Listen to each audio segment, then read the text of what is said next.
Bem, queria dar boas-vindas para todo mundo. Estou muito feliz de começar esse livro junto com vocês. Sei que vai ser uma jornada maravilhosa, com muita expansão da consciência, muitos insights, né? A ficha vai cair, as portinhas vão abrir, várias portas, várias janelas vão abrir aí dentro da gente. E é muito bacana a gente poder compartilhar. Nós já estamos indo para o quinto livro, como eu escrevi para vocês, quinto livro lendo juntas. Algumas pessoas falaram assim: Carla, não é esse o livro que eu tenho. É porque na nova edição,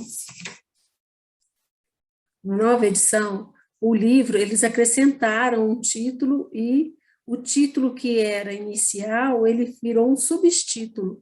O título inicial era esse, Despertar de uma Nova Consciência. Na nova edição, eles colocaram Um Novo Mundo. Então, mas eu dei uma olhada, pelo menos pelos títulos, eu não olhei o texto, eu, pelo menos os títulos estão iguaizinhos, tá bom? Então, vamos lá.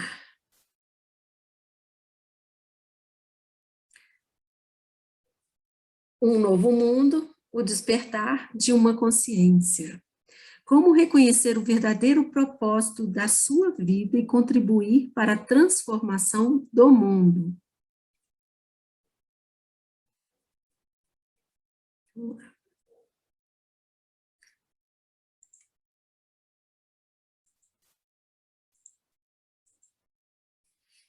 Aqui são 10 capítulos, então vão ser 10 encontros, a média de 20 a 30 páginas por noite, que a gente vai ler. Aí vocês pensam assim, nossa, 20 páginas, vocês vão ver como é que passa rapidinho o negócio. Então, deixa eu só fechar aqui, para que a imagem não me atrapalhe. Vamos lá. O desabrochar da consciência humana. Evocação. Terra. 114 milhões de anos atrás, de manhã, logo após o nascer do sol. A primeira flor que aparece no planeta abre-se para receber os raios solares. Antes desse formidável acontecimento, que representa uma transformação evolucionária na vida das plantas, o globo já estivera coberto de vegetação por milhões de anos. A primeira flor provavelmente não durou muito tempo. As flores devem ter permanecido como um fenômeno raro e isolado, porque talvez as condições ainda não fossem favoráveis à plena ocorrência do florescimento. Um dia, porém, um limite crítico foi alcançado e, de repente, deve ter se dado uma explosão de cores e perfumes por toda a Terra. Isso é o que uma consciência observadora teria visto se estivesse presente. Muito tempo depois, esses seres delicados e fragantes, que chamamos de flores, viriam a desempenhar um papel essencial na evolução da consciência de outras espécies. Cada vez mais, os seres humanos seriam atraídos e se sentiriam fascinados por eles. É provável que as flores tenham sido a primeira coisa que a consciência da espécie humana começou a valorizar enquanto se desenvolvia. Mesmo que elas não tivessem um propósito utilitário imediato, isto é, que não estivessem vinculadas de alguma maneira à sobrevivência. No decorrer dos tempos, as flores foram a fonte de inspiração de incontáveis artistas, poetas e místicos. Jesus pede-nos que as contemplemos e que aprendamos com elas sobre como viver. Disse que, em determinada ocasião, Buda teria proferido um sermão silencioso, enquanto segurava uma flor e a apreciava. Após algum tempo, um monge chamado Mahakasyapa começou a sorrir diante dos presentes. Ele teria sido o único a entender o sermão. De acordo com a lenda, aquele sorriso, isto é, a compreensão, foi transmitido às gerações seguintes por 28 mestres sucessivamente, e muito tempo depois tornou-se a origem do Zen. Contemplar a beleza de uma flor poderia despertar os seres humanos, ainda que por um breve momento, para a beleza que constitui uma parte essencial do seu propósito ser mais profundo, do seu próprio ser mais profundo, sua verdadeira natureza. O início do reconhecimento da beleza foi um dos acontecimentos mais significativos da evolução da consciência da nossa espécie. Os sentimentos de alegria e amor estão ligados de modo intrínseco a isso. Sem que percebêssemos inteiramente, as flores tornaram-se uma expressão em termos de forma. As flores tornaram-se uma expressão em termos de forma daquilo que é mais elevado, mais sagrado e, em última análise, informe dentro de nós. Mais efêmeras, mais etéreas e mais delicadas do que as plantas das quais se originam, elas são como mensageiras de uma outra esfera, uma espécie de ponte entre o mundo das formas materiais e o informe, da não forma. Elas não só exalam um perfume suave e agradável aos seres humanos, como emanam a fragrância da esfera espiritual. Se usássemos a palavra iluminação num sentido mais amplo do que o convencionalmente aceito, poderíamos considerá-las a iluminação das plantas. Toda a forma de vida em qualquer reino estudado pelas ciências naturais, mineral, vegetal, animal e humano, pode passar pelo processo de iluminação. Porém, é raro isso acontecer, uma vez que significa mais do que um avanço, pressupõe uma descontinuidade no seu desenvolvimento, um salto a um patamar inteiramente diferente do ser, e mais importante, uma diminuição da materialidade. O que poderia ser mais pesado e mais impenetrável do que uma rocha? A mais densa de todas as formas? Ainda assim, algumas rochas passam por uma mudança na sua estrutura molecular, convertendo-se em cristais, tornando-se transparentes à luz. Há carbonos que, sob uma pressão e um aquecimento extraordinários, viram diamantes, enquanto determinados minerais pesados se transformam em outras pedras preciosas. Quase todos os répteis, as mais terrenas de todas as criaturas, permaneceram imutáveis por milhões de anos. Alguns deles, contudo, desenvolveram penas e asas e se transformaram em aves, desafiando assim a força da gravidade que os dominava por tanto tempo.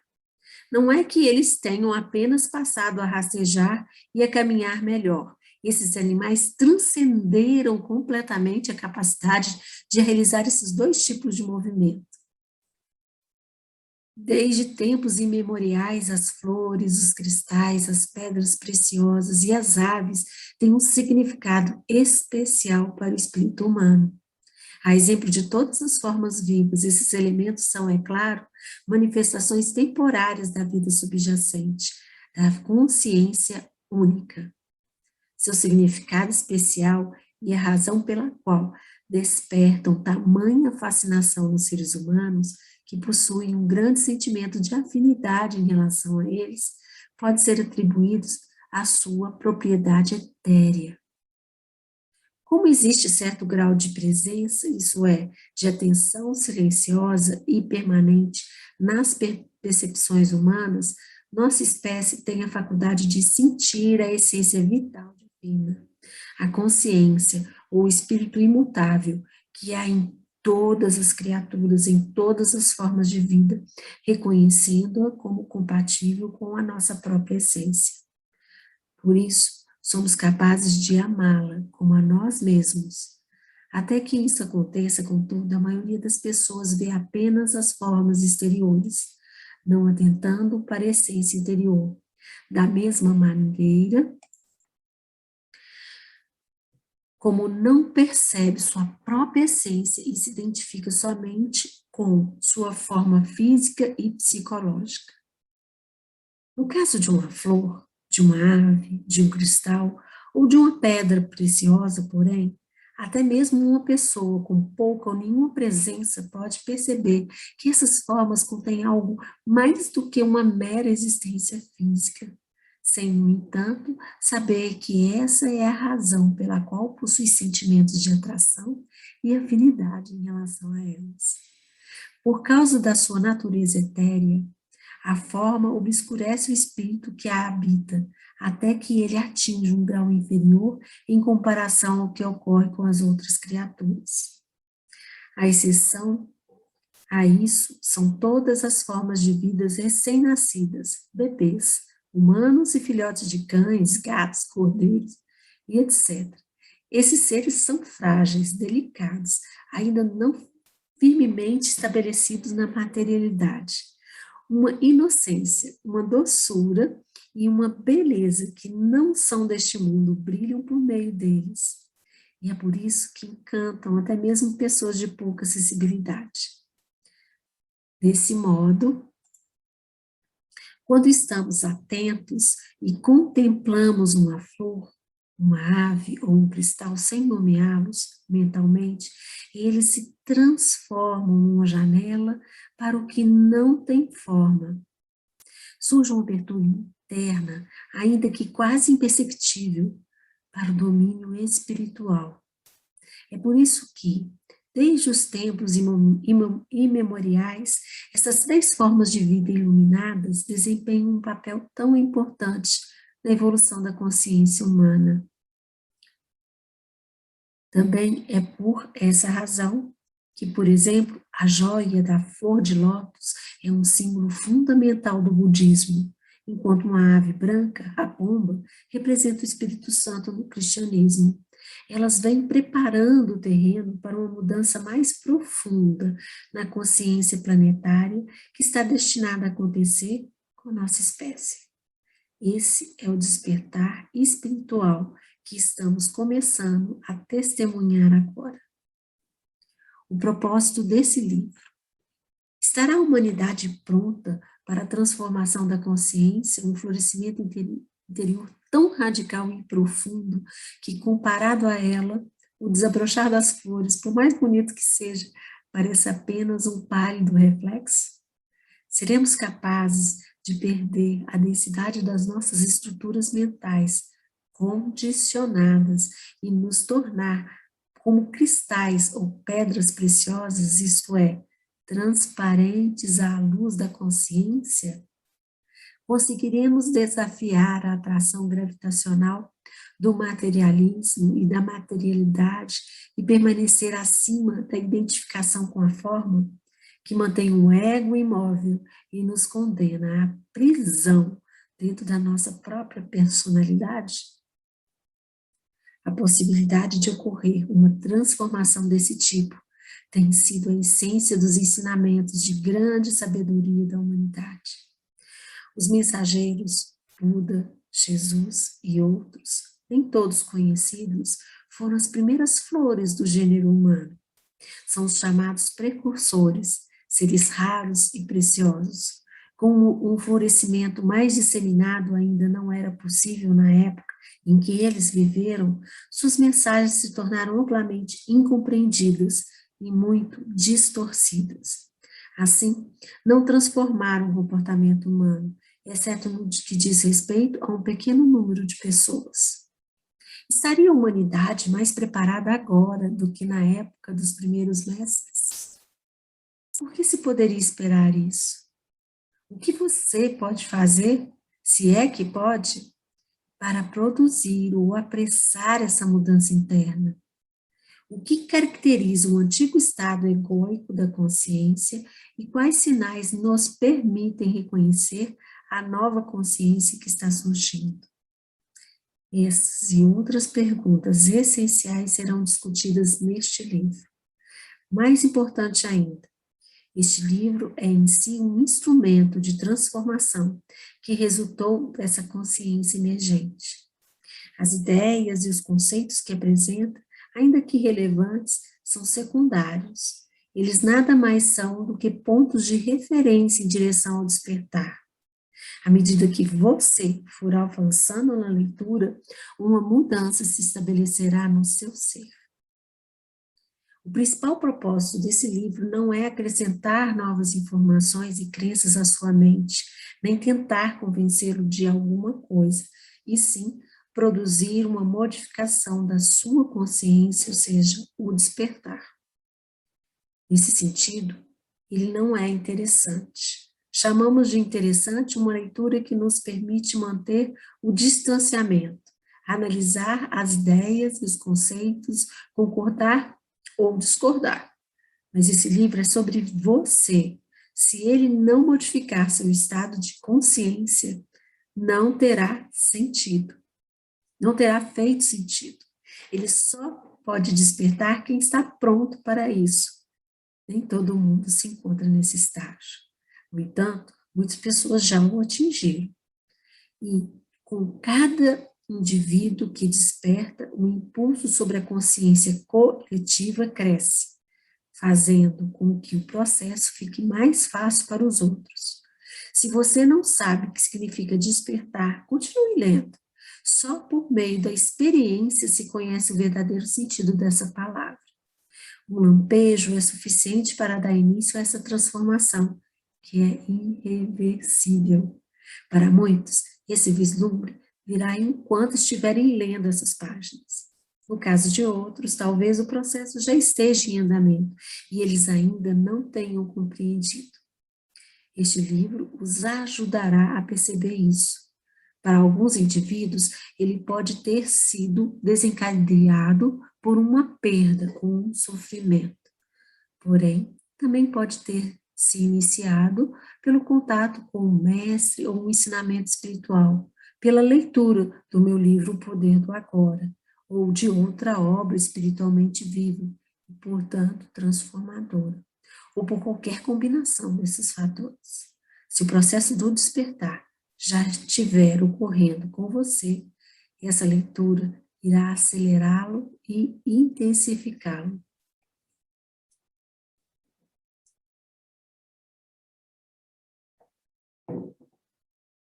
Um ponto essencial do despertar é a identificação daquela parte em nós que ainda não se modificou. O ego, da maneira como ele pensa, fala e age, assim como o reconhecimento do processo mental condicionado coletivamente que perpetua esse estado não desperto. E por isso que este livro mostra os aspectos principais do ego, como eles se manifestam no plano individual e coletivo. Isso é importante por dois motivos que se interrelacionam. O primeiro deles é, a menos que conheça o mecanismo básico por trás do funcionamento do ego, você não o detectará, e ele irá enganá-lo, impedindo que o reconheça todas as vezes que tentar. Isso mostra que ele o domina, é um impostor fingindo ser você. O segundo motivo é que o ato de reconhecimento é em si uma das maneiras pelas quais acontece o despertar. Quando você descobre a inconsciência em si próprio, aquilo que torna o reconhecimento possível é o surgimento da consciência, é o despertar. Você não pode lutar contra o ego e vencer, assim como não consegue combater a escuridão. A luz da consciência é tudo o que é necessário. Você é essa luz. Um distúrbio é herdado. Se examinarmos mais detidamente as antigas religiões e tradições espirituais da humanidade, veremos que, por baixo de grande parte das diferenças superficiais que elas apresentam, há duas ideias centrais com as quais a maioria delas concorda. Embora as palavras usadas para explicar essas ideias sejam diversas, todas remetem a uma verdade fundamental dupla. Nesta sessão abordarei uma de suas faces, a negativa, e na próxima, a positiva.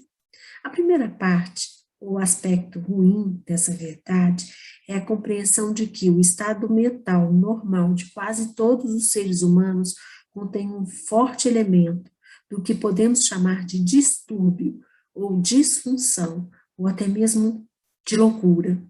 Determinados ensinamentos fundamentais do hinduísmo, talvez, sejam os que mais se aproximem da ideia de que esse desajuste é uma forma de doença mental coletiva. Eles o chamam de Maya, o véu da ilusão. Ramana Maharshi, um dos maiores sábios indianos, afirma sem rodeios: a mente é Maya. O budismo emprega termos diferentes. De acordo com Buda, a mente humana, no seu estado normal, produz dukkha, termo Pali que pode ser traduzido como sofrimento, insatisfação ou tristeza, entre outros. Para ele, essa é uma característica da condição humana. Não importa onde vamos nem o que façamos, disse o mestre, encontraremos dukkha, e isso se manifestará em todas as situações, cedo ou tarde. De acordo com os ensinamentos cristãos, o estado coletivo normal da humanidade é de pecado original. A palavra pecado tem sido incompreendida ao longo dos séculos. Traduzida de forma literal do grego antigo, idioma em que o Novo Testamento foi escrito originalmente, ela significa errar o alvo, como uma situação de um arqueiro que falha em atingir o ponto de mira. Assim, pecar quer dizer errar o sentido da existência humana. Corresponde a viver de uma maneira desorientada, cega e, portanto, sofrer e causar sofrimento. Uma vez mais, essa palavra, despojada da sua bagagem cultural e de sentido equivocados, indica um distúrbio inerente à condição humana. As conquistas da civilização são admiráveis e inegáveis. Criamos obras sublimes de música, literatura, pintura, arquitetura e escultura. Mais recentemente, a ciência e a tecnologia estabeleceram mudanças radicais na maneira como vivemos e nos capacitaram a produzir inventos que teriam sido considerados miraculosos até mesmo 200 anos atrás. Não há dúvida, a mente humana possui um altíssimo grau de inteligência. Ainda assim, essa inteligência é atingida pela loucura. A ciência e a tecnologia aumentaram o impacto destrutivo que o distúrbio da mente humana tem sobre o planeta, sobre as outras formas de vida e sobre as próprias pessoas. Por isso, é na história do século XX que essa disfunção ou essa insanidade coletiva pode ser reconhecida com mais nitidez. Um fator adicional é que essa perturbação está de fato se intensificando e se acelerando. A Primeira Guerra Mundial eclodiu em 1914. Lutas destruidoras e cruéis, motivadas por medo, cobiça e desejo de poder, são ocorrências comuns em toda a história da nossa espécie, assim como foram a escravidão, a tortura e a violência disseminada infligidas por motivos religiosos e ideológicos. Os seres humanos sofreram mais nas mãos uns dos outros do que em decorrência de desastres naturais. Em 1914, a mente humana altamente inteligente inventou não só o motor de combustão interna, como também bombas, metralhadoras, submarinos, lança-chamas e gases venenosos. Sai daqui, Suzy! Por favor, desliga aí o microfone. Coloca no mudo para mim. A inteligência a serviço da loucura. Nas trincheiras estáticas da guerra na França e na Bélgica, milhões de homens nas trincheiras estáticas da guerra na França e na Bélgica, milhões de homens pereceram para ganhar alguns poucos quilômetros de lama. No fim do conflito, em 1918, sobreviventes observaram horrorizados e incrédulos o saldo de devastação. 10 milhões de pessoas mortas e muito mais mutiladas ou desfiguradas. Nunca antes a loucura humana tivera consequências tão devastadoras e deixara efeitos tão evidentes. Mal sabiam eles que aquilo era apenas o começo. No final do século XX, o número de pessoas mortas violentamente pela mão de outros chegou a mais de 100 milhões. Essas mortes foram causadas não apenas por guerras entre países, mas também pelo extermínio em massa e o genocídio, como a execução de 20 milhões de inimigos de classes, espiões e traidores na União Soviética durante o governo de Stalin, e o Holocausto na Alemanha nazista, que deixou um registro de horrores indescritíveis. Além disso, muitos morreram em incontáveis conflitos mais restritos, como a Guerra Civil Espanhola e o massacre de um quarto da população do Camboja durante o regime do Khmer Vermelho. Basta assistirmos o noticiário para ver que a loucura não arrefeceu, ela continua no século XXI. Um dos aspectos do distúrbio coletivo da mente humana é a violência sem precedentes que estamos infligindo a outras formas de vida e ao próprio planeta. A destruição de florestas que produzem oxigênio e de outros seres vegetais e animais, os maus tratos aplicados a animais em propriedades rurais voltadas à produção comercial e o envenenamento de rios e oceanos e do ar. Motivados pela cobiça e ignorantes da nossa interdependência do conjunto como um todo, persistimos num comportamento que, se continuar indiscriminadamente, resultará na nossa própria destruição. As manifestações coletivas de insanidade que se encontram na essência da condição humana constituem a maior parte da história da nossa espécie, e em grande medida essa história é de loucura.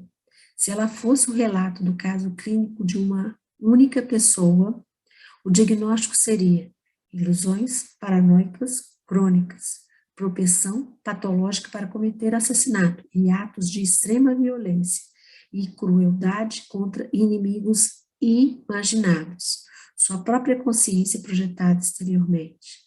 Uma insanidade criminosa com breves intervalos de lucidez.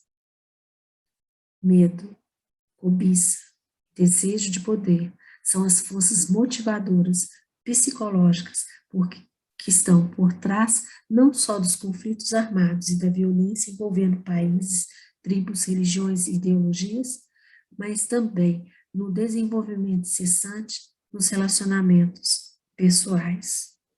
Elas produzem uma distorção na percepção que temos dos outros e de nós mesmos. Por meio delas, interpretamos erroneamente todas as situações, o que nos leva a adotar uma ação equivocada para nos livrarmos do medo e satisfazermos nossa necessidade interior de alcançar mais, um poço sem fundo que nunca pode ser preenchido. É importante que você compreenda, porém, que o medo, a cobiça e o desejo de poder não são o distúrbio que estou falando, embora sejam criados por essa disfunção, que é uma ilusão coletiva profundamente arraigada na mente de todo ser humano. Numerosos ensinamentos espirituais nos dizem para abandonar o medo e o desejo, mas, em geral, esses métodos espirituais não atingem seu objetivo, não chegam à verdadeira causa do distúrbio. Medo, cobiça, desejo de poder não são os fatores causais supremos. Tentar ser uma pessoa boa ou melhor parece algo recomendável e evoluído a fazer. Ainda assim, não é um empreendimento que alguém consiga realizar com total sucesso, a não ser que ocorra uma mudança em sua consciência. Isso acontece como parte da mesma disfunção, uma forma mais sutil e rarefeita de destaque pessoal, do desejo por mais e do desejo por mais e do fortalecimento da identidade conceitual do indivíduo, da sua imagem. Ninguém se torna bom tentando ser bom, e sim encontrando a bondade que já existe dentro de si mesmo e permitindo que ela sobressaia. No entanto, essa qualidade só se distingue quando algo fundamental muda no estado de consciência da pessoa. A história do comunismo, inspirada originalmente por ideias nobres, ilustra com clareza o que acontece quando as pessoas tentam alterar a realidade externa. No caso, criar um novo mundo, sem realizar nenhuma modificação prévia essencial na sua realidade interior, no seu estado de consciência. Elas fazem planos sem levar em conta o modelo de distúrbio que todo ser humano traz dentro de si, o ego. A nova consciência emergente. A maioria das religiões e tradições espirituais compartilha a ideia de que nosso estado mental normal é prejudicado por uma imperfeição fundamental, o distúrbio a que me referi. No entanto, além dessa percepção da natureza da condição humana, que podemos chamar de má notícia, há uma segunda percepção, ou uma boa notícia, que é a possibilidade de uma transformação radical de nossa consciência. Nas mensagens hinduístas, e em algum dos casos também do budismo, essa mudança é chamada de iluminação. Nos ensinamentos de Jesus, de salvação. No budismo, de fim de sofrimento. Outros termos usados para caracterizá-la são libertação e despertar.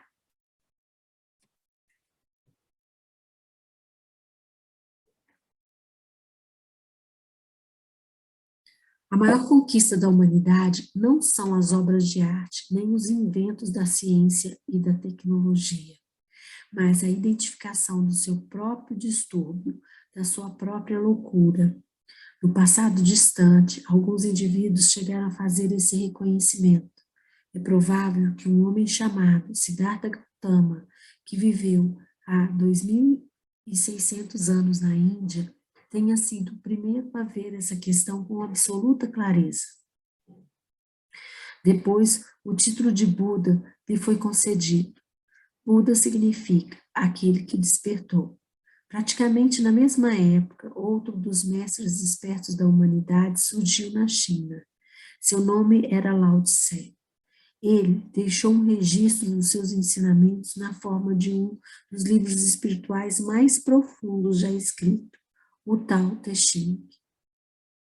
Reconhecer a própria loucura marca, obviamente, o surgimento da sanidade, o início da cura e da transcendência. Uma nova dimensão da consciência começa, então, a emergir no planeta, a primeira tentativa de florescimento. Aquelas pessoas raras se dirigiam a seus contemporâneos falando sobre o pecado, sofrimento e ilusão. Diziam: observe seu modo de viver. Veja o que você está fazendo, o sofrimento que está causando. Depois indicavam a possibilidade de despertar para o pesadelo, do pesadelo coletivo da existência humana normal, e mostravam o caminho. O mundo ainda não estava preparado para esses mestres. No entanto, eles foram uma parte crucial e indispensável no despertar humano. Inevitavelmente, na maioria das vezes, não chegaram a ser bem entendidos por seus contemporâneos nem pelas gerações seguintes. Seus ensinamentos, embora simples e eficazes, acabaram sendo distorcidos e mal interpretados, em alguns casos até mesmo da maneira como foram registrados por escritos por seus discípulos. Ao longo dos séculos, acrescentaram-se muitas coisas que não tinham nada a ver com as mensagens originais e que eram reflexos de uma incompreensão básica. Alguns desses sábios foram ridicularizados, insultados ou mortos, enquanto outros passaram a ser venerados como deuses. Os ensinamentos que indicavam o caminho que se encontra além do distúrbio da mente humana, a porta de saída da loucura coletiva, foram desvirtuados e tornaram-se eles mesmos parte da insanidade. Assim, as religiões, numa grande medida, firmaram-se como forças divisórias em vez de unificadoras.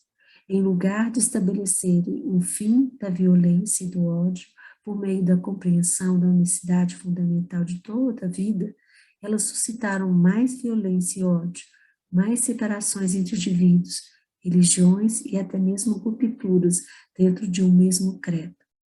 Tornaram-se ideologias, sistemas de crenças com os quais as pessoas podiam se identificar, e elas os usavam para ressaltar sua falsa percepção do eu.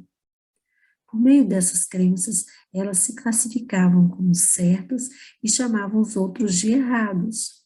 Assim, definiam sua identidade diante dos inimigos, os outros, os não crentes ou os crentes equivocados, e algumas vezes consideravam-se no direito de matá-los. O homem feito Deus na sua própria imagem, o eterno, o infinito, o inominável, foi reduzido a um símbolo mental no qual as pessoas tinham de acreditar e que devia ser venerado como o meu Deus ou o nosso Deus. E mesmo assim, apesar de todos os desvarios perpetrados em nome das religiões, a verdade que elas indicam não deixa de brilhar em sua essência, ainda que fracamente, através de muitas camadas de distorções e interpretação errônea. Improvável, porém, que alguém seja capaz de percebê-la, a não ser que já tenha tido pelo menos lampejos da verdade dentro de si. Ao longo da história, sempre houve indivíduos raros que vivenciaram uma mudança de consciência e, assim, detectaram em si mesmos aquilo que é apontado por todas as religiões. Para descrever essa verdade não conceitual, eles usaram a estrutura conceitual das suas próprias crenças religiosas. Por meio de alguns desses homens e mulheres, escolas ou movimentos se desenvolveram dentro de nós, dentro de todas as religiões importantes e representaram não só uma redescoberta, mas, em determinados casos, uma intensificação da luz do ensinamento original. Foi assim que o gnosticismo e o misticismo se estabeleceram nos primórdios do cristianismo e no cristianismo medieval. O mesmo ocorreu com o sufismo na religião islâmica, com o hasidismo e a cabala no judaísmo, com a Advaita Vedanta no hinduísmo e com o Zen e o Dzogchen no budismo. Dzogchen do budismo. Quase todas essas escolas eram iconoclastas. Elas se opuseram a numerosas camadas de conceituações e estruturas mensais enfraquecidas. Por essa razão, a maior parte delas foi vista com suspeita e hostilidade pelas hierarquias religiosas estabelecidas. Seus ensinamentos, ao contrário das doutrinas da religião principal, enfatizavam a compreensão e a transformação interior. Foi graças a essas escolas esotéricas que os credos mais importantes recuperaram o poder transformador dos seus preceitos originais, embora, na maioria dos casos, apenas poucas pessoas tivessem acesso a elas. Esses movimentos nunca se expandiram bastante para exercer uma influência significativa sobre a profunda inconsciência coletiva que predominava. Ao longo do tempo, algumas dessas escolas se tornaram rigidamente formalizadas ou conceitualizadas para permanecerem eficazes. Espiritualidade e religião. Qual é o papel das religiões?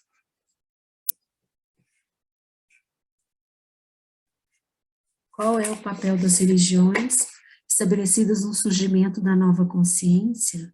Muitas pessoas já reconhecem a diferença entre espiritualidade e religião. Elas compreendem que ter um sistema de crenças, um conjunto de pensamentos entendido como a verdade absoluta, não torna ninguém espiritualizado, não importa qual seja a natureza dessas convicções. Na realidade, quanto mais o indivíduo faz de seus pensamentos, crenças, sua própria identidade, mais se distancia da dimensão espiritual que existe dentro dele. Muitas pessoas religiosas estão presas nesse nível. Para elas, a verdade equivale ao pensamento.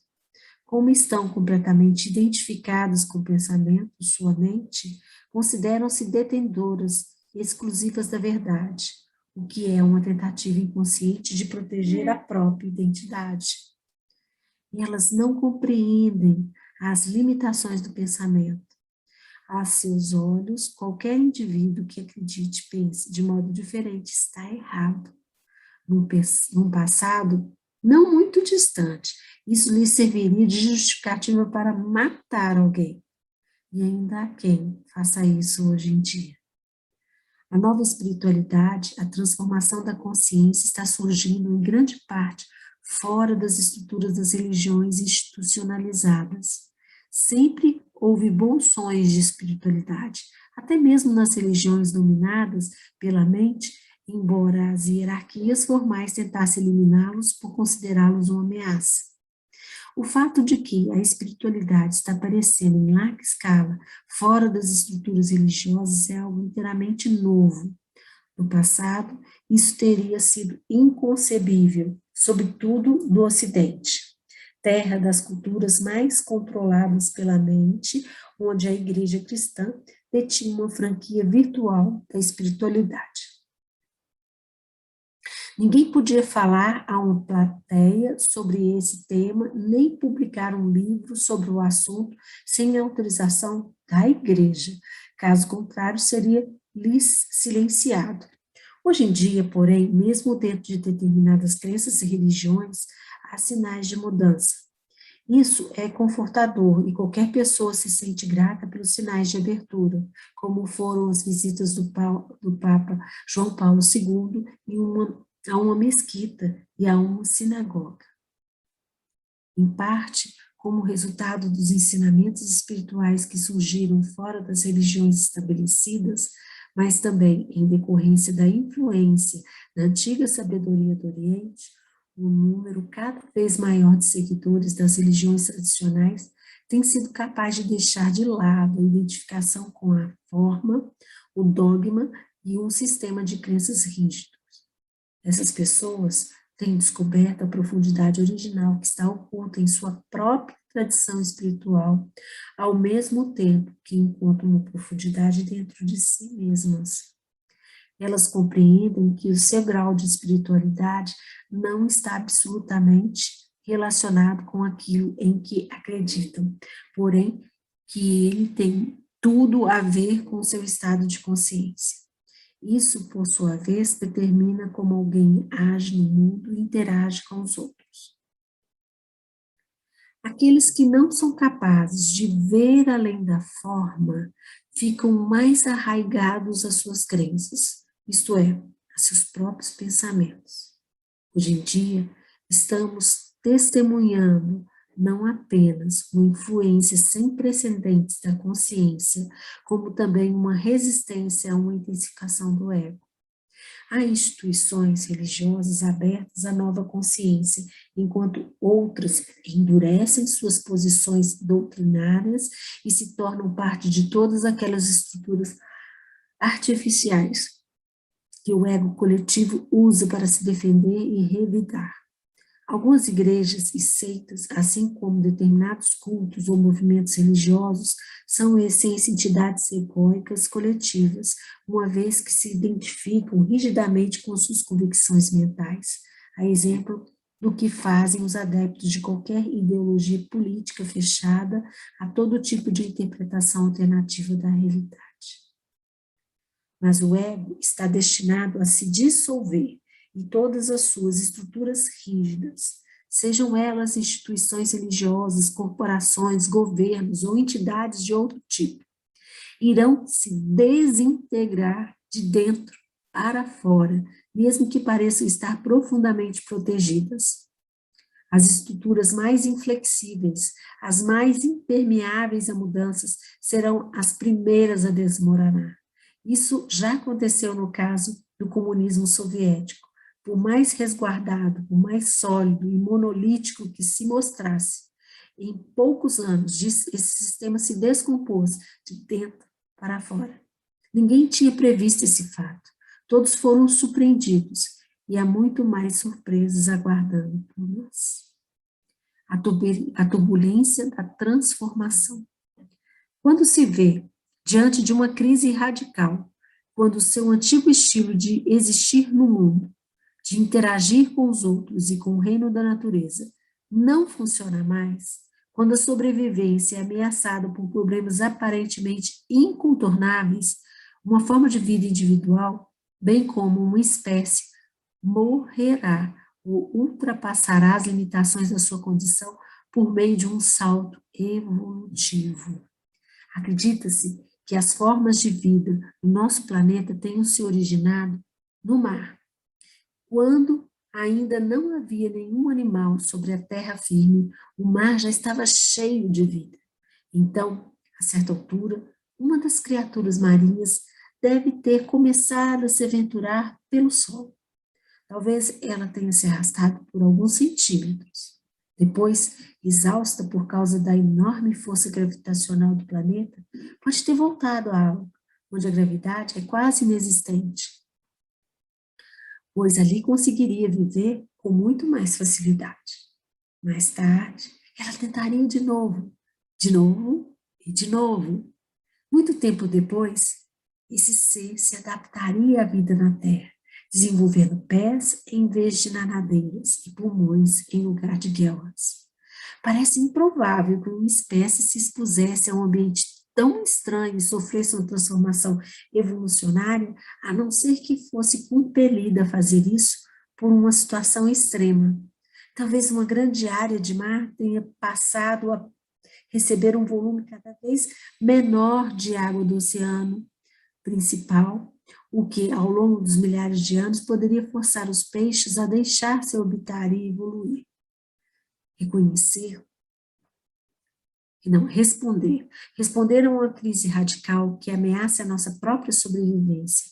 Esse é o desafio que se apresenta à humanidade neste momento. O distúrbio da mente humana egóica, identificado há mais de 2.500 anos pela antiga sabedoria dos mestres, e agora ampliado pela ciência e tecnologia, é pela primeira vez algo ameaçador à sobrevivência do planeta. Até pouco tempo atrás, a transformação da consciência humana, também apontada por sábios do passado, era não mais do que uma possibilidade, compreendida por alguns raros indivíduos, independentemente de sua formação cultural e orientação religiosa. O florescimento disseminado da consciência da nossa espécie não aconteceu porque até então isso não era imperativo. Uma parte significativa da população do planeta logo entenderá, se é que isso já não aconteceu, que a nossa espécie está diante de uma escolha radical, evoluir ou morrer. Uma porcentagem ainda relativamente pequena da humanidade, mas que cresce com rapidez, já está vivenciando um rompimento com os antigos padrões mentais egóicos e a emergência de uma nova dimensão de consciência. O que está surgindo agora não é um sistema inédito de crenças, não é uma religião diferente, não é uma ideologia espiritual, nem uma mitologia. Estamos chegando ao fim não só das mitologias, como também das ideologias e dos sistemas de crenças. A mudança é mais profunda do que o conteúdo da nossa mente e dos nossos pensamentos. Na verdade, na essência da nova consciência está a transcendência do pensamento, a recém-descoberta capacidade de nos elevarmos ao pensamento, de compreendermos uma dimensão dentro de nós que é infinitamente mais vasta do que ele. Já não extraímos nossa identidade, o sentimento de quem somos, do fluxo incessante do pensamento, que é na antiga consciência, que na antiga consciência considerávamos ser nós mesmos. E para o indivíduo é uma libertação saber que ele não é aquela voz dentro da cabeça. Quem ele é, então? E aqui é aquele que compreende isso. A consciência que é anterior ao pensamento, ao espaço em que este, ou a emoção, ou a percepção sensorial acontece. O ego não é mais do que isso, identificação com a forma, o que basicamente corresponde às formas de pensamento. Se o mal tem alguma realidade, e ela é uma realidade relativa e não absoluta, esta também é uma definição dele, identificação com a forma física, forma de pensamento, formas emocionais. Isso resulta de uma total falta de consciência da nossa ligação com o todo, da nossa unidade intrínseca com todos os outros e com a origem. Esse esquecimento é o pecado original, o sofrimento, a ilusão. Quando essa ilusão da completa separação governa tudo o que pensamos e fazemos, que tipo de mundo criamos? Para responder a essa pergunta, observe como as pessoas se relacionam entre si. Leia um livro de história ou veja o noticiário na televisão hoje à noite. Se as estruturas da mente humana permanecerem imutáveis, vamos sempre terminar recriando fundamentalmente o mesmo mundo, os mesmos males, o mesmo distúrbio. Um novo céu e uma nova terra. Há uma profecia bíblica que parece mais aplicável agora do que em qualquer outra época da história humana. Ela aparece tanto no Antigo quanto no Novo Testamento e fala do colapso da ordem mundial existente e do surgimento de um novo céu e uma nova terra. Precisamos entender que o céu mencionado nesse contexto não é um local, e sim um reino interior da consciência. Esse é o significado esotérico do mundo, e esse é também o significado dos ensinamentos de Jesus. A Terra, por outro lado, é a manifestação externa da forma, que é sempre um reflexo do interior. A consciência humana coletiva e a vida do nosso planeta estão intrinsecamente interligadas. Um novo céu. É o surgimento de um estado transformado da consciência humana, enquanto uma nova terra é o reflexo do reino físico. A vida humana e a consciência humana estão ligadas de um modo inerente à vida do planeta.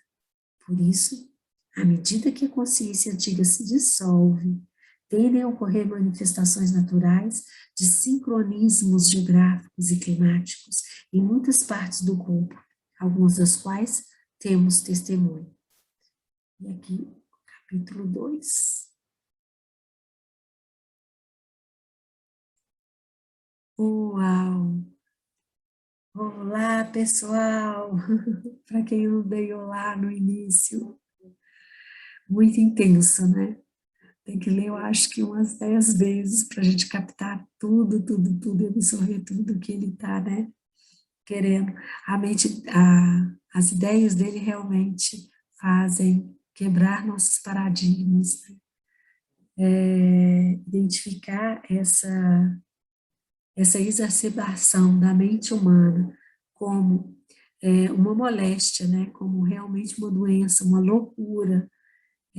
Para mim, eu ouvi uma parte do audiobook de manhã e me surpreendeu, né? Porque na realidade é isso mesmo, né? A mente humana, ela cria muitas ilusões, né? E com isso, sofrimento. É interessante que para uma das crenças, né, eu acho que é para o budista, me corrija se eu estou errado, né? Para o budismo, a mente é sofrimento. E lá para o hinduísmo, né, a mente é a ilusão. E engraçado que sofrimento e ilusão andam juntos, né? Acho que deu na mesma, né? Sempre que a gente se ilude, a gente acaba sofrendo. E, para mim, começar, né, a ler esse livro é como se fosse realmente uma continuação do Poder do Agora. Quem não leu, sugiro que leia o Poder do Agora. Parece que ele está mais intenso nesse livro, não sei como é que vai continuar, né? Pelo menos nesse primeiro capítulo eu senti mais intensidade, assim, né? Mais profundidade nas coisas que ele está falando. E assim, como ler esse capítulo é, no atual momento histórico que a gente está, faz todo sentido. Se a gente repara o que está acontecendo à nossa volta, não só nacionalmente, como internacionalmente, as relações entre os países, como isso tudo é simplesmente um reflexo dessa loucura que a gente alimenta através dos nossos próprios pensamentos. Vou parar por aqui, porque senão eu vou ficando comentando, mas eu quero ouvir vocês. Quem quiser falar, deixa eu baixar minha mão, que eu fiquei com a mão levantada o tempo todo. Aí, por favor, quem quiser falar, levanta a mão, faz o sinalzinho aqui, a palavra, passa o bastão. E aí, se Marlene, diga. Como você falou, é a complementação do ego, perdão, do Desde agora. poder do agora, mas a linha tênue entre um e outro é justamente o ego. E como que esse ego nos aprisiona, como se fôssemos passarinhos numa jaula, né? E a gente vive feliz cantando aqui, achando que esse cantar é a liberdade. E também satisfeitos com as migalhinhas de grãos que nos dão, quando existe todo o universo para além dessa gaiola, que é o ego que nos aprisiona, que nos amedronta. E o mesmo ego que nos faz ter essas brigas, né, históricas entre a civilização, sai civilização, as guerras por questões tão insanas, né? E aí a gente chama de insano os animais, de inconsciência os animais. E aí nesse momento, nesse contexto de agora que você comentou, eu fiz uma analogia da questão da própria vacina, que existem alguns defensores de que ela é de laboratório. Aí eu pensei, a diferença entre ela e a bomba é que a bomba mata também os animais, né? Mata todos os seres. E esse vírus está indo especificamente no homem, que é o que manipula tudo, isentando o universo das sequelas, que é uma bomba atômica e que são as sequelas de pessoas que vivem até hoje separadas. E nós continuamos separados de uma forma ou de outra e ainda defender a bandeira do ego. Esse é o grande desafio que eu vejo no decorrer dessa leitura, de irmos nos apresentando a este ego, nos reconciliando com ele e aprendendo com ele e domando, para que a nossa gaiola não apenas abra a portinha, mas seja dissolvida. Né? Atanásio. Bom, como tudo que foi dito, né, foi lido, é extremamente enriquecedor. Eu não anotei, fiz só poucas anotações hoje, mas das coisas que realmente me chamaram a atenção. No hinduísmo, aquilo que você disse antes, né? O Maya é o véu da ilusão, significa o véu da ilusão. Isso foi muito interessante. A questão do pecado, né? Voltando à história antiga, no grego antigo, né? Que é errar o alvo. E hoje a concepção que a gente tem é completamente diferente, ou seja, as crenças, né, que nós herdamos dos nossos pais, dos nossos antepassados, que o pecado é uma coisa completamente diferente. Então, é só para chamar a atenção, né? Que, Ganhou um peso muito maior, né, Tanásio? Ficou muito mais pesado. exatamente, errar o sentido da existência humana. Olha o significado de pecado, mas é muito interessante. Então, e aqueles, é uma frase, né, que ele disse, né, que aqueles que não são capazes de ver além da forma ficam mais arraigados à sua crença. Ou seja, enxergar além faz toda a diferença. O não enxergar, ou não se possibilitar, ou não se dar a esse momento, essa oportunidade, né, de enxergar além, ficamos, então, o quê? Limitados. E, como foi dito, né, a questão do ego, né, que é uma identificação com a forma física, a forma de pensamento e a forma emocional. Nós não podemos esquecer que o ego somos nós somos o ego. Então, muitas vezes a gente fala mal, né, do ego nesse sentido, né, de, que o ego é isso, que é... Não, somos nós somos o ego. Porém, né, temos que entender que este ego, sendo nós, é o carinho que nós temos que ter com ele, o nível de compreensão e o nível de atenção. Então, é essa minha contribuição para hoje. Mas você não acha, Atanásio, que existe uma estrutura maior que o ego, que é a consciência? Sim, eu não estou dizendo que não exista, eu estou dizendo que eu estou observando o seguinte, que muitas vezes a gente trata o ego como se fosse uma outra coisa, e Uhum. nós somos o ego. Então, é isso que eu estou querendo frisar. Mas nós somos o ego enquanto não estamos despertos. A partir do momento que você expandiu sua consciência, acessou, você acessa um eu sou superior, né? Ok, mas mesmo assim ainda continuamos em algum momento sendo o ego, né? Enquanto Mesmo conscientes, né? isso, enquanto conscientes. Porque isso tudo que está aqui, ó, a identificação com a forma. É o Uhum. nosso eu se identificando com a forma. Agora, a partir do momento que eu cresci, aí eu já mudo, né? O nível de consciência passa a ser outro, eu passo a não me identificar mais com a forma, passo a não me identificar mais com o pensamento, que o Eckhart Tolle, ele bate muito em cima disso, né? De nós não identificar, nós temos o cuidado para não nos identificarmos com os nossos pensamentos, porque o pensamento, ele cria o quê? Ele chega até colocar você em ação, em algum momento. Então, essa questão da crença, né? Principalmente. Então, a primeira coisa que eu preciso ter é um pensamento, para depois defender uma tese de que eu estou correto ou não, assim como o texto colocou, muitas vezes, né?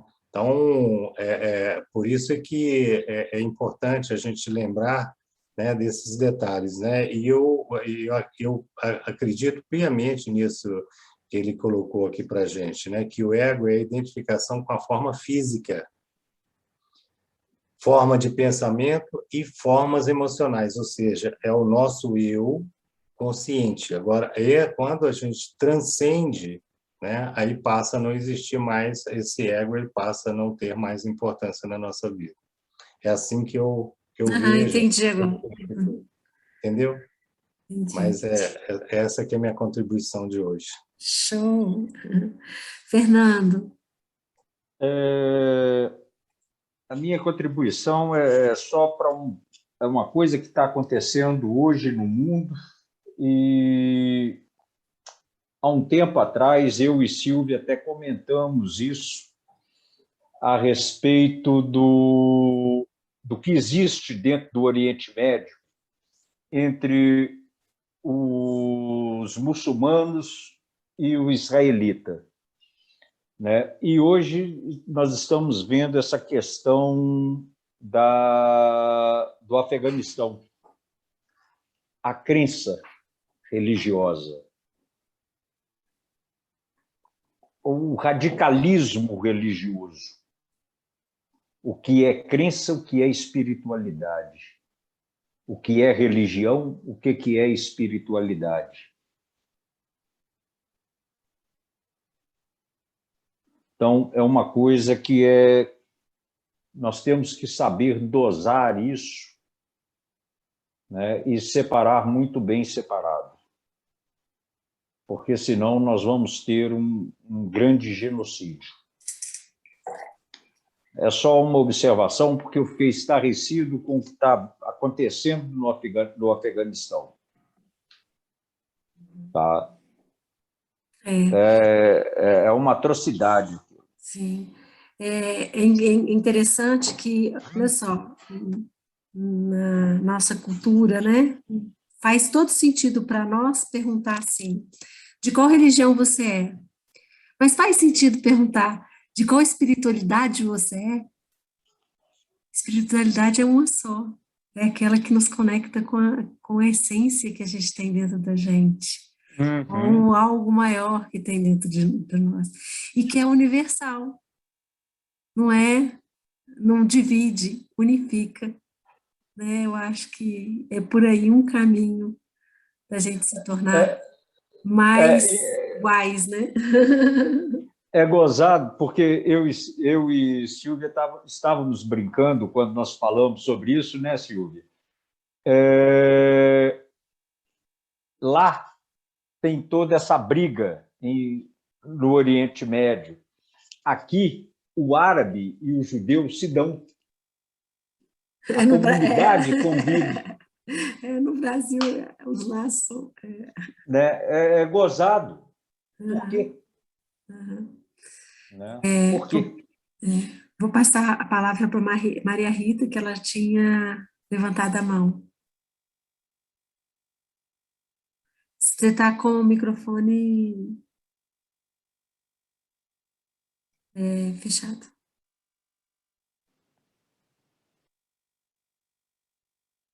Ainda não te...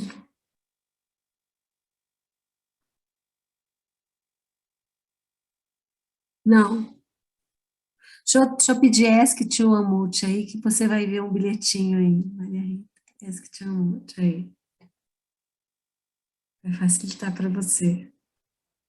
Pronto. Aí. Eu peguei o gancho do que ele tinha falado do ego, porque eu acho muito importante essa parte da gente desinformar tudo, porque é o que ele fala, ver além da forma, né? A gente está acostumado a ter esse formato de gesso em tudo, então a gente já vem com essa formação toda pronta. E eu acho que agora, principalmente nessa fase de transformação, é importante, eu achei muito interessante que ele fala para a gente olhar além dessa forma, porque você tem que desinformar, você tem que sair dessa identificação que era o ego, que era essa forma.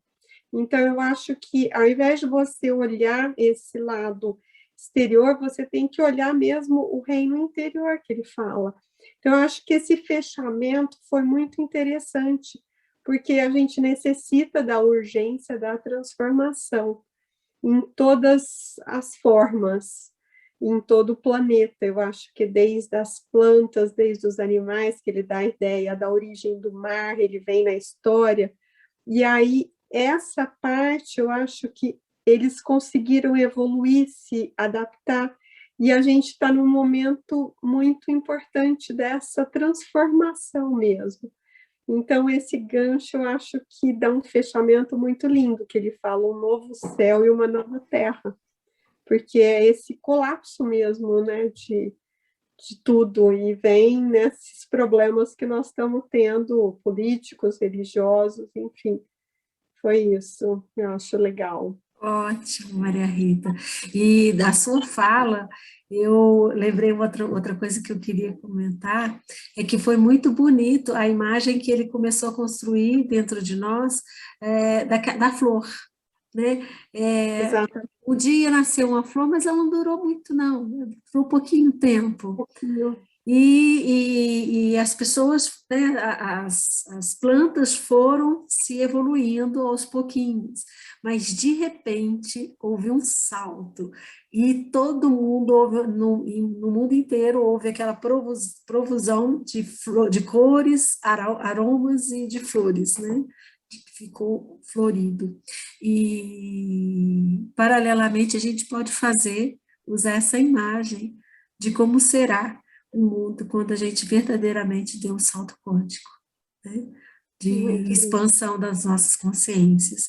E, assim, eu acho que todos nós somos privilegiados de poder estar lendo esse livro juntas, porque, com certeza, vai ficar muito mais fácil a gente entender o que ele quer dizer e dar esse salto junto, né? E contribuir para que a vibração do planeta, contribuir para que a frequência, né, se eleve e que todos possamos pular esse degrau aí juntos. Fica muito bacana. Aí, vamos lá. Quem quer participar, contribuir, falar do que foi? Ieda! Silvinha, eu chego no 100, Silvinha. Estava escrevendo aqui. Para mim, o que ficou, apesar do que todos falaram, né, essa evolução, essa busca nossa, então nós temos dois paralelos, né? Então, assim, entre o ego, né, e esse inconsciente nosso que a gente precisa transformar. E o homem vem nessa luta, nessa busca. E para mim o que ficou mais forte foi que esse despertar espiritual, né, que nesse capítulo 1, ele vai vir através da transformação da consciência quando o homem encontrar, não buscar a bondade no outro, mas encontrar dentro de si. Então, para mim, é o que assim, ficou muito forte para mim, né? Toda essa história, tudo isso, né? Então, a partir do momento que a gente começar a abandonar um pouco, né, o nosso ego e expandir isso em todos os sentidos, não somente como nós, como seres humanos, mas todo o universo, toda a natureza, muita coisa vai se mudar, né? Ai, linda. Silvinha. Eu estava pensando em várias coisas. Está dando para me ouvir? Tá, então sim. Está me ouvindo? Estamos. Então, deixa eu falar. O meu pensamento foi para várias coisas. A profusão das flores e, ao mesmo tempo, como as ervas daninhas, que a gente chama de ervas daninhas, vão comendo as outras flores, ou as outras plantas, e ficam numa briga, como a gente vê acontecer. A gente percebe que o animal não tem essa conduta, ele ataca para poder comer ou qualquer coisa desse, ou defender a sua ninhada, então já é um tipo diferente. E depois a gente chega no homem, onde há milênios atrás, a gente lendo sabe-se disso, que tinha convivendo ao mesmo tempo 5 grupos diferentes de homens, que hoje só tem um. E esse um está se autofagendo. Isso de uma certa maneira, me incomoda, porque por mais que tenha uma sementinha ali que vai surgir alguma coisa, tem uma sementinha ali, está muito lento em função do que o homem está fazendo com os seus semelhantes mesmo. Isso é que me preocupa, no momento agora. Mesmo não querendo pensar na parte negativa disso, procurar ver saídas, que está começando a ter mais fé, está começando a perceber, o seu trabalho, o seu ego, como dissolver esse ego tão forte. Mesmo assim, a luta está muito vagarosa. Eu estou vendo coisas difíceis, eu estou vendo a própria natureza comendo o homem mesmo. Aham. É isso aí. Sim, Marlene. Só para completar, para Silvia que acabou de falar, existe um dado científico que fala que se 2% da humanidade parar para fazer algo do bem, igual nós estamos aqui fazendo, esses 2% sem levantar armas salvam o mundo de maneira quântica, por conta da elevação da vibração. Então, este incômodo pode ser levantar essa bandeira de multiplicar práticas que sejam de meditação, de dissolution, de leitura de uma coisa que faça a expansão da consciência. Já estaremos fazendo o nosso papel, como já estamos agora. Só para contribuir.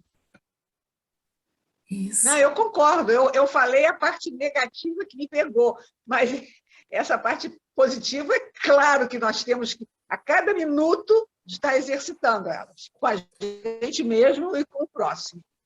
Com certeza. Precisa de ser família, mas pode ser pessoas, outras pessoas.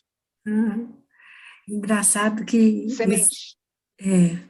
Esse o 100º macaco, né, que é o número que dá o salto, que propicia o salto, né, o 100º macaco.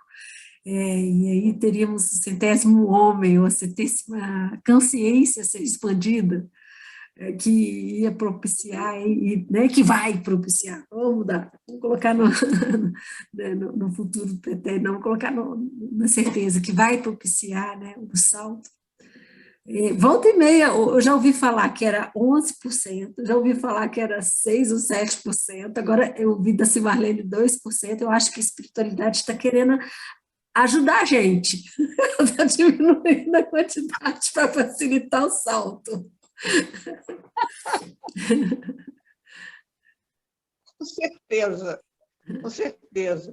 Gente, a gente tem sempre que olhar o pouquinho que tem de bom para frente. Sim. Eu fui agora, eu me entrei numa parte que eu tenho pensado muito sobre essa situação que está acontecendo no mundo e eu tenho ficado horrorizada, sabe, o Talibã, no Afeganistão, que não tem amor à vida, onde o homem é dono da mulher e só deixa ela olhar através de uma fresta e sem posição de nada. Então, isso pesa, porque, nesse momento, o nosso pensamento tem que ser para que essas pessoas fiquem mais leves. Que essas pessoas pensem na sua família, porque não pensam. Eles têm mãe, têm filhos e não pensam. Entendeu? Quer dizer, são regimes totalitários que você tem na religião, mas tem esses regimes totalitários em todas as partes, né? E que a gente está tentando beliscar pelos cantinhos. E no meu pensamento, se eu conseguir ou puder ajudar a uma pessoa, em qualquer lugar que esteja essa pessoa, de qualquer maneira, em qualquer estágio que essa pessoa tem, eu já fiz o meu papel. Eu já dividi com alguém.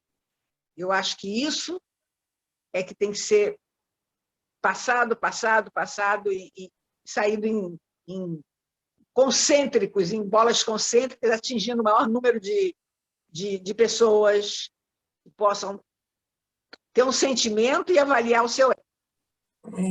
O amor, Silvia, o amor é sempre maior, né? É uma força muito maior do que a questão do medo. Se você pensar aí, né, igual a Marlene falou, 2% para que a gente mude a vibração do planeta, 2% da população mundial, para que o resto seja impactado.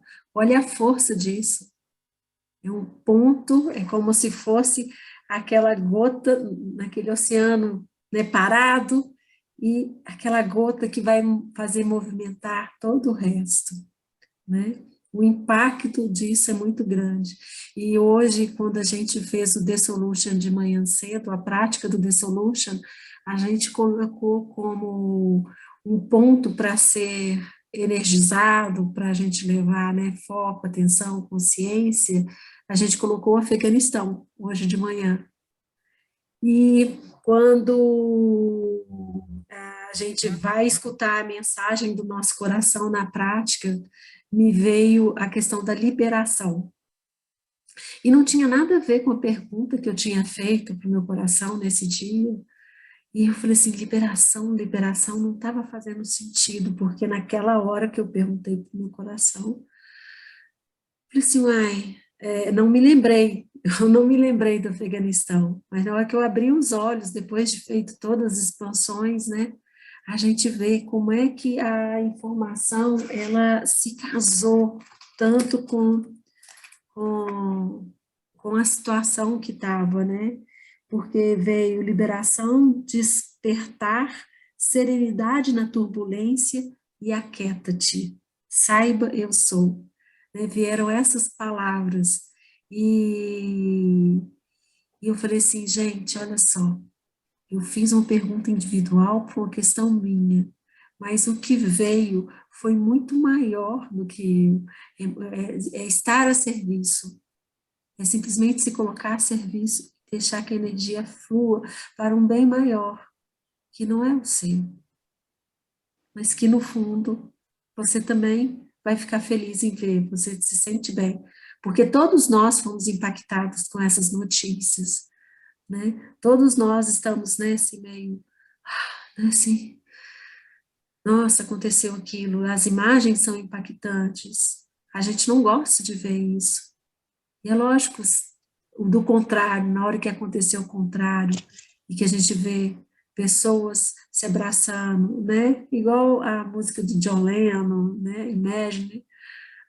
se essa música se fizer reverberar por inteiro no mundo, né, como é muito mais leve para a gente. Carla, Oi. eu ia comentar, como a Silvia falou, sobre isso mesmo que aconteceu hoje, foi mágico, né? Então, assim, foi muito emocionante o que a gente expandiu hoje, né? E eu tenho certeza que, de alguma forma, a pequena contribuição que o grupo hoje fez de manhã chegou para eles. Então, se a gente for parar, vou fazer um paralelo.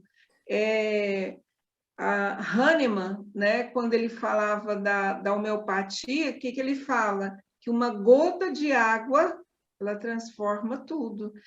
Agora, imagina a energia nossa. O que a Marlene acabou de falar? Né? Veio esse paralelo para mim. Então, a gente é luz onde a gente está, né? E se tiver mais luz, né, vira um sol, como todos vocês, né? Linda. Fernanda aqui está com a mão levantada. Eu vou pedir licença a Silvinha, tá, Silvinha? Silvinha me mandou um texto hoje, uma coisa linda, Café na Parede. O fazer a diferença, olhar para o outro. Cada vez que nós pararmos e pudermos olhar ou fazer alguma coisa pelo outro, é o que a Marlene colocou. Nós estamos mudando. É o que nós hoje eu não participei da prática, né? Mas é a energia que foi ao Afeganistão. Então, sempre o olhar, o enxergar o outro.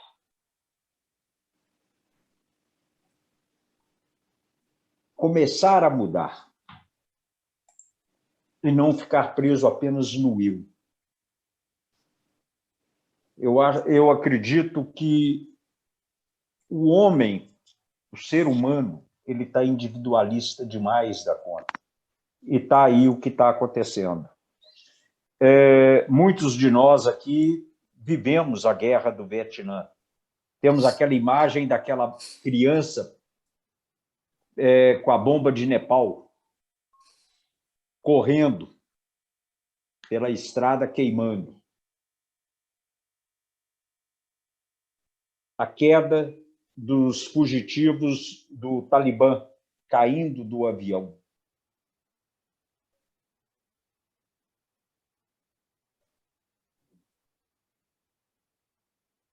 aonde está o olhar pelo outro.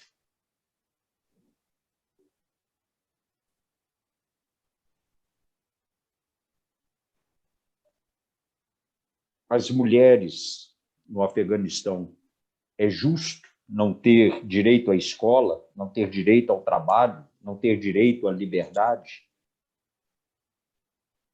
não poder se expressar?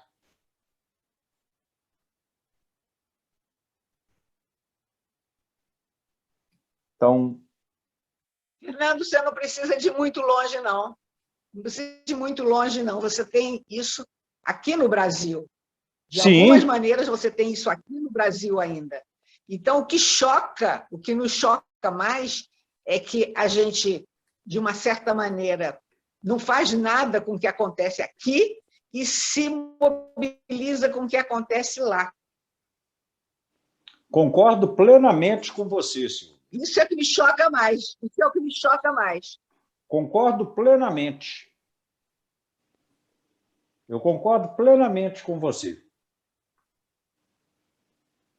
A escravidão humana existe no mundo inteiro, de todas as maneiras que aviltam cada pessoa, que bota cada pessoa como pisando em cima dessa pessoa, como dando um tiro, como foi a figura que eu vi, que eu levei o maior impacto.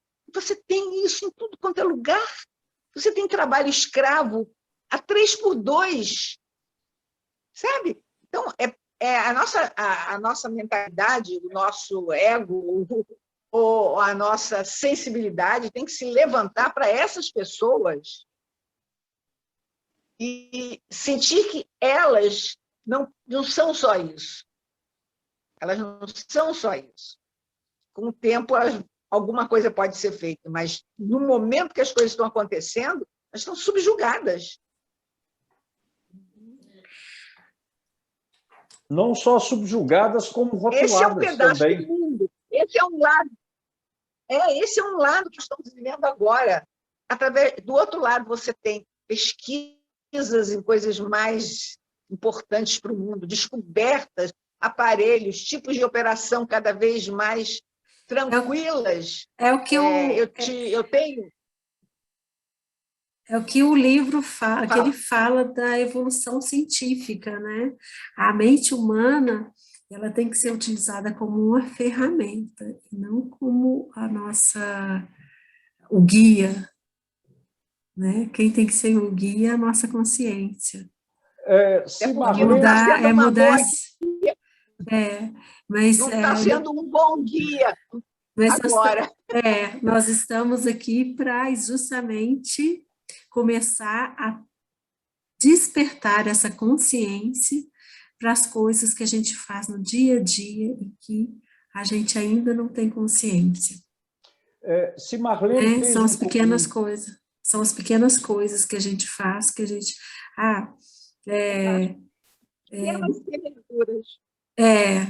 né? Porque assim, se a gente começa a olhar a magnitude de tantos malefícios, de tantas coisas, né, a gente acaba começando a se sentir impotente e fica paralisado. Mas a gente tem que começar onde que eu posso mudar, e o único lugar que você pode mudar é dentro de você mesmo, é a sua vibração. Não tem como você começar qualquer transformação no mundo se não começar. E é isso que está falando nesse livro. Por que tantos regimes começaram, tantas ideias começaram e não foram para frente? Porque faltou a consciência. E aí, quando o ego entra, o negócio desgringola. Né?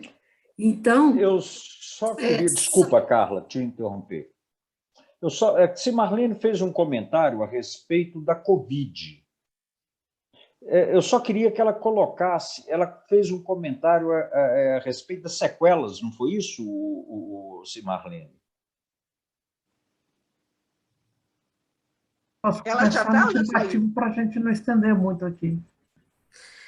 Já são 10h30, né?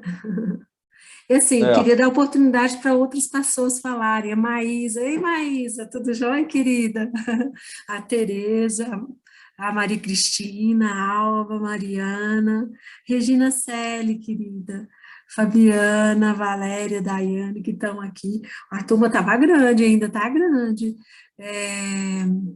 Se vocês quiserem comentar, por favor, coloca aqui para gente, né, o que acharam desse capítulo, da leitura, do grupo, das observações que foram colocadas até agora. Eu só estou aprendendo por enquanto. Estou achando maravilhoso. Espero não perder mais nenhum capítulo, mas só isso mesmo. Que ótimo, você não perdeu nenhum, está no início. Pois é, mas não quero perder. O outro eu não segui, né? O outro eu vou ler ele agora à parte. Uhum. Ah, quem quiser ler o livro O Poder do Agora, no YouTube tem todo o nosso trabalho anterior, O Poder do Agora, está no YouTube. Então, podem ler. Tem a Silvinha lá, a Marlene, o Fernando, o Atanásio, eu e outras pessoas também estão lá, né? A Regina, você também participou, a Alba também participou, né? Eu fui só por uma vez ou duas, parece. Isso. Foi maravilhoso. Foi muito bom. Tereza, Valéria, o que achou? A Valéria também acompanhou a gente no outro livro. O que você achou do início desse daqui? Eu gostei muito.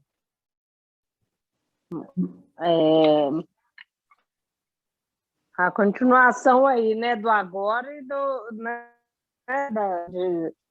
de melhoria com melhorar a nossa mente, né, o que passa pela mente. Uhum. Muito bom, gostei muito. Bem.